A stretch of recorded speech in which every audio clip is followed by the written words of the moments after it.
अस्सलाम वालेकुम students. Topic है diffraction of light. So what is diffraction? When waves encounter obstacles, the bending of wave around the edges of an obstacle is called diffraction. Diffraction में light bend होती है लेकिन एक medium से दूसरे मीडियम में enter नहीं होती। एक मीडियम से दूसरे मीडियम में एंटर होने को रिफ्रैक्शन कहते हैं।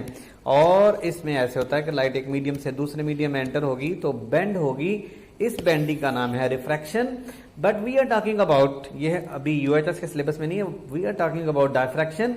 तो डायफ्रैक्शन है किसी एज से, शार्प एज से बेंड होना। डायफ्रैक्शन की बेस के ऊपर हमारा शेडो बनता है, ठीक है। ये साया बनना ये भी डायफ्रैक्शन की वजह से है। और अगर आप अपने रूम में हैं डे टाइम में और लाइट्स भी ऑफ हैं और आपने रूम का डोर भी क्लोज किया हुआ है, विंडोज भी क्लोज की हुई हैं, लेकिन इसके बावजूद आपको कोई ना कोई रोशनी अपने रूम में नजर आ रही है, अगर आप ये रिकॉग्नाइज कर सकते हैं कि ये डे टाइम है या नाइट टाइम, अगर आपको ये पता चल जाए कि ये दिन है, और किस तरह से पता चलेगा, जाहिर बात है थोड़ी सी लाइट कोई ना कोई आपके रूम में आ रही होगी, तो वो डायफ्रैक्शन की बेस पे होगी। अगर आप अपने हाथ को लाइट में इस तरह से करते हैं और आप देखेंगे कि आपके हाथ का शेडो ज्योमेट्रिकल, जिस तरह के आपके हैंड की शेप है, ज्योमेट्रिकल शेडो भी वैसा ही बनता है। जैसे जैसे आप भाग रहे हो और आपके साथ आपका शेडो आपके जैसा बनेगा। ऐसा नहीं है कि आप भाग रहे हो और साथ शेडो कोई गधे का बन रहा है, ऐसा पॉसिबल नहीं है। तो शेडो, ज्योमेट्रिकल शेडो बनना भी डायफ्रैक्शन की बेस पे होता है। और अगर आप रूम में बैठे हुए हैं और आपके मोबाइल फोन पे सिग्नल्स आ रहे हैं, आप कॉल्स रिसीव कर रहे हैं, तो रेडियो सुन रहे हैं, तो ये भी सिग्नल्स किसकी बेस पे आ रहे हैं? डायफ्रैक्शन की बेस पे। हिली एरियाज में भी ऐसे होता है। माउंटेन्स की हाइट आपको पता बहुत ज्यादा होती है, लेकिन जो टावर होते हैं जहां से सिग्नल जनरेट होते हैं वो साइड पे होते हैं। इनडायरेक्टली सिग्नल आप तक पहुंचाने में किसका रोल है? डायफ्रैक्शन का। तो डायफ्रैक्शन बड़ा इंपॉर्टेंट टॉपिक है। डायफ्रैक्शन को हम पढ़ने जा रहे हैं। डायफ्रैक्शन एक्चुअली लाइट की वेव प्रॉपर्टी को एक्सप्लेन करती है। लाइट की वेव प्रॉपर्टी, लाइट की प्रॉपर्टी आपको पता है कि light behaves like particles, but we are talking about wave property of light. तो ये लाइट की वेव प्रॉपर्टी की बेस पे आपने पीछे एक आर्टिकल पढ़ा था, वो था यंग डबल स्लिट एक्सपेरिमेंट। आपने ऑब्जर्व किया कि ऐसा नहीं होता कि लाइट स्ट्रेट पास करती यंग डबल स्लिट एक्सपेरिमेंट में और ये इसका शेडो बन जाता है, ऐसा नहीं है। ये आपने देखा कि इस पूरी स्क्रीन के ऊपर ब्राइट डार्क फ्रिंजेस बने थे। वो ब्राइट डार्क फ्रिंजेस बनने के पीछे किसका रोल था? डायफ्रैक्शन का, देन इंटरफेरेंस। आपको एक और भी एग्जांपल दे देता हूं। फॉर एग्जांपल ये बॉल है और आप इस स्क्रीन पे इस बॉल का शेडो देख रहे हैं, ये सोर्स ऑफ लाइट है, तो यहां से रेडिएशन ये तो जाएंगी इस तरह से। ये अब एक्चुअली आप सोचेंगे कि ये बॉल का साया इतना बड़ा बनना चाहिए, लेकिन ऐसा नहीं होता। यहां से लाइट इस तरह से एमिट होगी, बल्कि सॉरी डायफ्रैक्ट होगी, और ये सेंट्रल स्पॉट इसका क्या होगा? ब्राइट। इसी तरह बॉल को छोड़ें, आपके पास है एक इस तरह से स्लैब, एक स्लैब है और ये एक दूर कहीं आपने एक रख दी है स्क्रीन। आप ये चाहते हैं कि इस स्लैब के ऊपर लाइट फॉल करवाएं, ये आपने लाइट फॉल करवाई और ऑब्जर्वेशन आपकी ये है कि इसका शेडो ऑब्जर्व करना आपने। अब आपकी सोच के मुताबिक, एक्सपेक्टेशन के मुताबिक इसका ये होना चाहिए शेडो। What actually happened? ये शेडो इतना नहीं होता।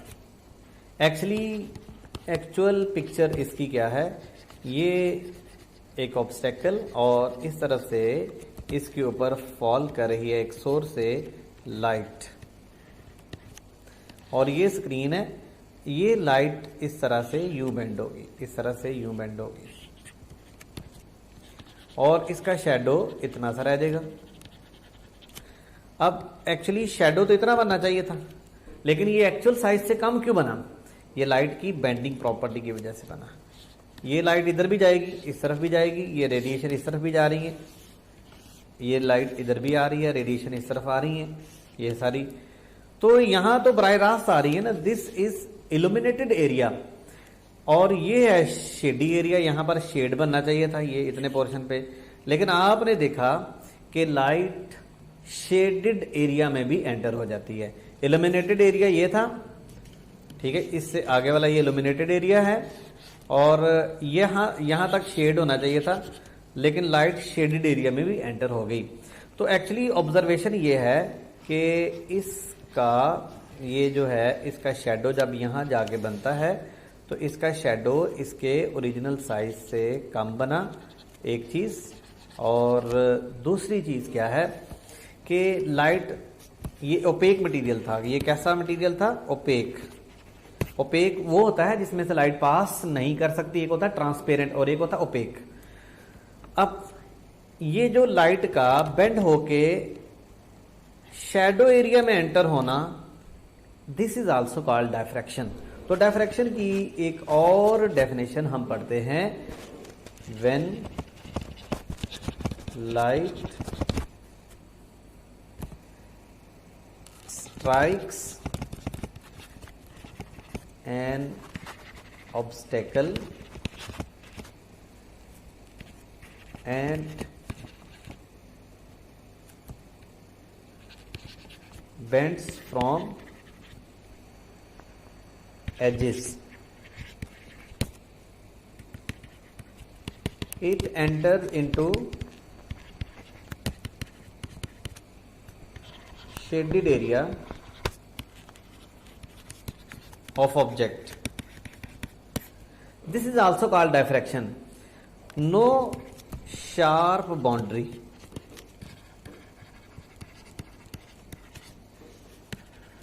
will be observable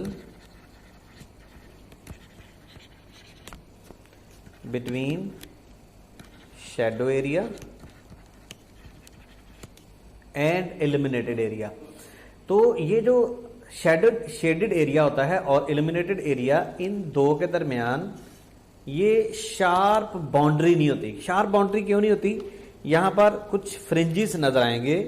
ये फ्रिंजिस या ये एक ऑब्जर्वेशन आपके लिए शायद न्यू हो। अब ये जो इतना सा एरिया है यहां जहां पर इसका शैडो ये बनना चाहिए था, लेकिन शैडो के एरिया के अंदर कुछ फ्रिंजिस बनेंगे, इनको हम कहते हैं diffraction fringes. So these are diffraction fringes.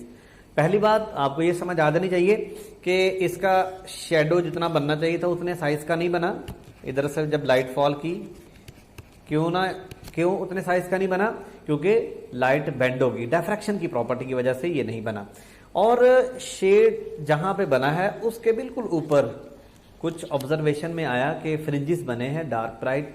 वो जो फ्रिंजिस हैं वो डार्क ब्राइट होने की वजह से शेडेड एरिया में और इल्यूमिनेटेड एरिया में हम डिस्टिंक्शन, वाज़े डिस्टिंक्शन नहीं कर सकते। That is due to diffraction. अब हम बात करते हैं diffraction due to narrow slit. ये नैरो स्लिट की डायफ्रैक्शन की डायग्राम आपके सामने है, ये उसकी ऑब्जर्वेशन है। ऑब्जर्वेशन में ये देखिए, ये नैरो स्लिट की विड्थ है जिसको स्मॉल डी से भी रिप्रेजेंट कर सकते हैं, और ये स्क्रीन है जिसका डिस्टेंस है एल। अब एक इंपॉर्टेंट पॉइंट याद रखना है आपने कि diffraction is directly proportional to wavelength, कि जितनी ज्यादा वेवलेंथ होगी उतनी ज्यादा डायफ्रैक्शन होगी।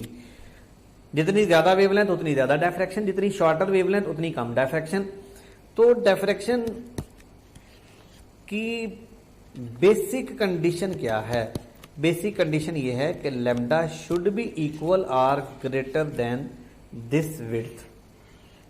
ये विड्थ है, अगर इस विड्थ से लैम्डा का साइज बड़ा होगा तो डायफ्रैक्शन होगी, और अगर इस विड्थ के साइज से इस विड्थ के साइज यानी इस विड्थ का साइज है डी और वेवलेंथ इसके साइज से स्मॉल है, फॉर एग्जांपल ये विड्थ का साइज है और वेवलेंथ यहां से स्मॉल है, तो ये वेवलेंथ यहां से पास कर जाएगी, एजिज से बेंड नहीं होगी, डायफ्रैक्शन नहीं हो पाएगी। डायफ्रैक्शन तभी पॉसिबल है अगर इसका साइज छोटा हो, जैसे ये देखें, ये साइज छोटा है और ये अगर वेवलेंथ है तो इसमें से पास करेगी, डेफिनेटली इधर को जा सकती है, इधर को जा सकती है।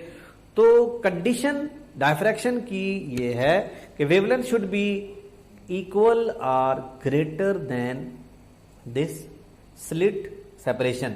अब ये स्लिट सेपरेशन देखने में आपको बड़ी लग रही है, ये बिल्कुल ऐसी है जैसे एक पिन होल है, जैसे ये पेज है और इसमें एक पिन होल आप छोटा सा सुराख कर दें, ये सुराख भी बड़ा है। लाइट को बेंड करवाने के लिए इंतहाई स्मॉल ओपनिंग काफी है, because wavelength of light is in the order of 10⁻⁻⁶ यानी माइक्रो में। So this should be approximately in the order of 10⁻⁻⁶। अगर इससे थोड़ी छोटी भी है तब भी डिफ्रैक्शन हो जाएगी, ठीक है। वेवलेंथ को इस ओपनिंग से बड़ा होना चाहिए या इस ओपनिंग के तकरीबन करीब होना चाहिए। अब आप सोचिए कि अगर ये ओपनिंग लेस देन 10⁻⁻⁶ के ऑर्डर में होगा तो डिफ्रैक्शन नहीं होगी। अब लाइट को डिफ्रैक्ट करवाने के लिए इतनी ओपनिंग का होना जरूरी है, इतना स्मॉल अपर्चर कह लें, इतना स्मॉल ऑरिफिस कह लें, पिन होल कह लें, कोई भी बात कर लें इसके बारे में, स्लिट कह लें। स्लिट की विड्थ लाइट की वेवलेंथ से छोटी होगी या उसके कंपेरेबल होगी तो डिफ्रैक्शन पॉसिबल है। तो फिर अगर आपसे पूछा जाए कि नैरो स्लिट का साइज कितना है, आप क्या बताएंगे? 10⁻⁻⁶ के ऑर्डर में होगा या उससे छोटा, ठीक है। अगर मैं कहता हूं 10⁻⁻² तो डिफ्रैक्शन लाइट की नहीं होगी क्योंकि साइज बड़ा हो गया। ओके, अब हम अगली बात करते हैं। आपको इसकी एक और ऑब्जर्वेशन आपके नोटिस में लाना चाहता हूं। आपने माशाल्लाह 10th क्लास में पढ़ा था कि you can hear your friends talking behind the wall but you cannot see.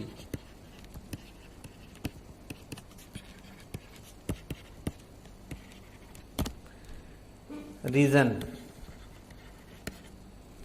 अब इसकी रीजन आपने मुझे बतानी है, ठीक है, कि इसकी क्या वजह है। आप में से बहुत सारे अच्छे स्टूडेंट्स ने मुझे प्रीवियस क्वेश्चंस के आंसर्स दिए हैं। मुझे पता चलता है कि आप कितने शौक से लेक्चर लेते हैं और उसमें पूछे गए सवालात के कितने अच्छे जवाब देते हैं। ठीक हो गया। तो ये पहले भी क्वेश्चन आपकी नजर से गुजरा हुआ है, आप मुझे इसका आंसर जरूर दीजिएगा। तो डिफ्रैक्शन की बेस के ऊपर ज्योमेट्रिकल शैडो बनते हैं, जैसे मैंने आपके साथ ये शेयर की बात। तो diffraction due to narrow slit हम पढ़ने जा रहे हैं। नैरो स्लिट की ओपनिंग मैंने आपके साथ शेयर कर ली कि वो कितनी होनी चाहिए। Diffraction due to narrow slit next page पे आ जाते हैं, ठीक है। अब नैरो स्लिट